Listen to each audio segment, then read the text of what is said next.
This is going to be a shorter video, but, going to try to cover everything as much as I can.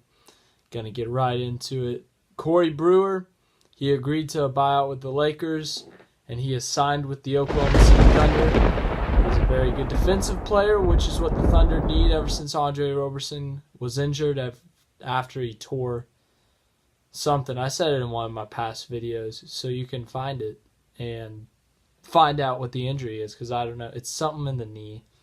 Something sciencey, I don't know. But anyways, Andre Roberson out, the key defensive player, and Paul George also, because he's in contention for defensive player of the year, obviously. But Andre Roberson, the key defensive player on that team, on the Thunder. Corey Brewer will help defensively. He'll come off the bench. Offensively, he's not really amazing. He's not really bad. He's just kind of His first game was at Portland. The Thunder lost. They rested Carmelo. They lost 100-108. Corey Brewer went 0 for 2. Had a rebound and assist. 2 steals, though, so that's good. But he also had 4 fouls, so he only got 12 minutes because of those 4 fouls. So that definitely was not good, those 4 fouls. But other than that, the 2 steals, definitely a good sign for the Thunder's defense. So that's good for them. J.R. Smith. This is very weird. I don't even know how to describe it. He got a 1-game suspension, and then it was released later that he got suspended for throwing soup at an assistant coach. He is definitely a key piece for the what's that team called? The Cavaliers. He's definitely a key piece for them. Starts, gets a lot of playing time, can score. Ever since the trade deadline, he's been doing great because he was on rumor to be traded, and he proved to the Cavs that he should not be traded, that they need him. But he got suspended for throwing soup at an assistant. So I really don't know what more to say at that than if you're in the NBA, don't throw soup at your coaches or you'll get a suspension for a game. It's mind-boggling. James Harden might have had the best play of the year, and Wesley Johnson might have had the most embarrassing play of the year. James Harden absolutely disrespected Wesley Johnson. He crossed over, stepped back. Wesley Johnson was on the ground. James Harden stood there for a solid 3 seconds, stared at Wesley Johnson, waited for someone to contest, and then drained a 3.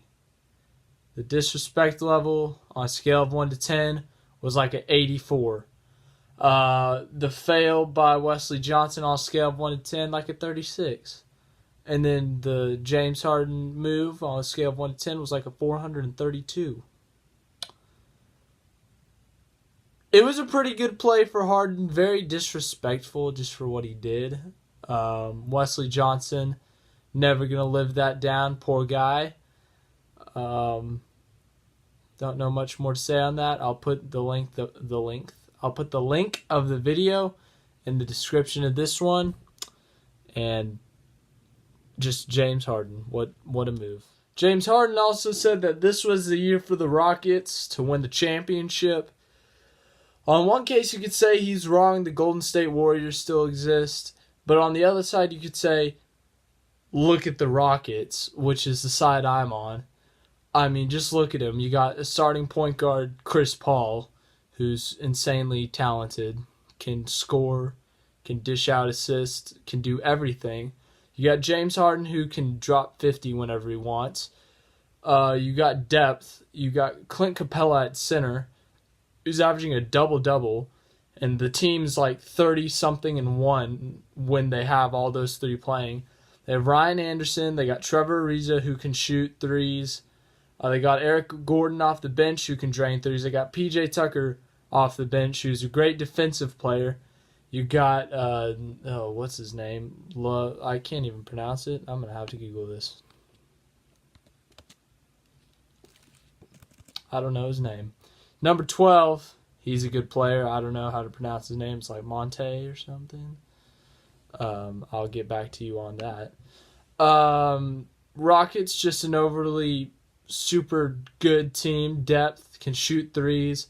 they can contest with the Golden State Warriors. The Warriors, obviously, they got Curry, they got Thompson, they got the best kicker in the league in Draymond Green. They got Kevin Durant. Kevin. Then they got a deep bench. They got Andre Iguodala. They got Sean Livingston. They got the best person who can injure other people, but I'm not going to go into that again, Zaza Pachulia. So the Rockets obviously in great position right now. I think they're still the 1 seed in the West. In the finals, they'd likely play the Celtics. That's what I think. Celtics also having a very good year. The Rockets just beat them, so they had a really good game against them. So overall, Rockets are definitely a threat for the finals, and James Harden saying that he definitely has back up help just from evidence that they've been so good this year. So the Rockets are definitely a contender for the championship this year. By the way, his name is Luke Mob. Okay, I'm butchering his name. I'm so sorry. Luke Maute or Mout. That was pronounced wrong. I'm sorry. I butchered his name. Okay, I'm sorry. Anyways, that's all I got for this. Gonna get some more NBA stuff in a later video. I wish I could do an NCAA tournament preview. I can do a Big 12 tournament preview. Can't do an NCAA tournament preview because I'm going to be gone, out of town. Not going to have technology to film a video and post a video. So sorry. I wish I could do it. I can't. But after that, after next week, after the Big 12 preview, another NBA video. After that week, I should get a video up that next Saturday. So not this upcoming Saturday, but the Saturday after that, you'll get another video. I know you're so heartbroken, all 55 of you who watch me.